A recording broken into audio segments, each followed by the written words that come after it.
I find tuck rows to be one of the more challenging exercises to progress within the current state of my program. And I believe that the reason for that is mainly the fact that the way that the movement works, the strength curve steepens quite rapidly as I am pushing my legs slightly outwards. And this is going to be the main way that I'm going to progress this movement, as I feel like I'm able to sort of very, very slowly pushing my weight out towards having legs straightened and progressively also add a few repetitions here and there. At this point here, the first set is always kind of a reminder of how I really need to focus on keeping my feet slightly out, because the natural tendency of the body is to keep them closer because it makes the leverages a bit more convenient to work with. And I only really realize about this when I am rewatching my footage, because if I feel like I can get within 6 to 8 rep range on each set, I also think that I'm doing very well, and I'm not feeling that my back is collapsing that much. I really need to look back into the video to realize where I'm making small mistakes and where I can improve.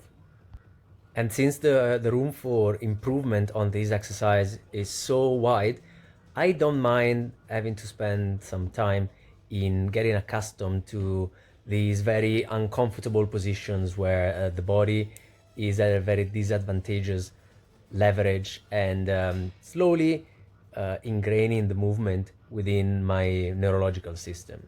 Something very akin to what's happening also on my road to the handstand push-up. I started off with some elevated handstand push-up eccentrics only by the wall, and then there was a guy who's also very experienced and well versed into these very difficult calisthenic movements, who has also helped me a lot along my path to learning handstands, who saw me doing these repetitions against the wall and advised me that in his opinion I was actually ready to be doing them freestanding, which is something that I have been thinking about for a couple of weeks now. The only thing is that I didn't really want to be pushing too hard on the stabilization from the rotator cuff. But I thought that I would give it a go. So the first rep felt okay, and that kind of encouraged me to explore this development a little more. I had already done one set against the wall of the elevated eccentrics. So I had another set to go, and since I performed 5 in the first set, I was aiming at about 4 in the second one.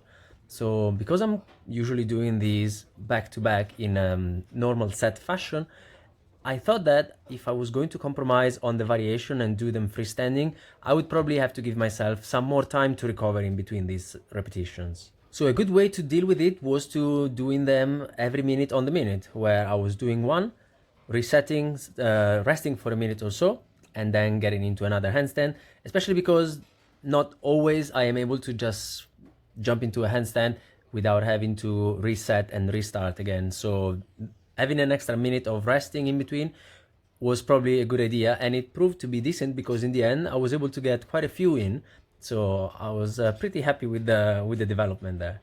And not that much else to say with the rest of the session after that. Solid work overall, ready for the next one. Ciao.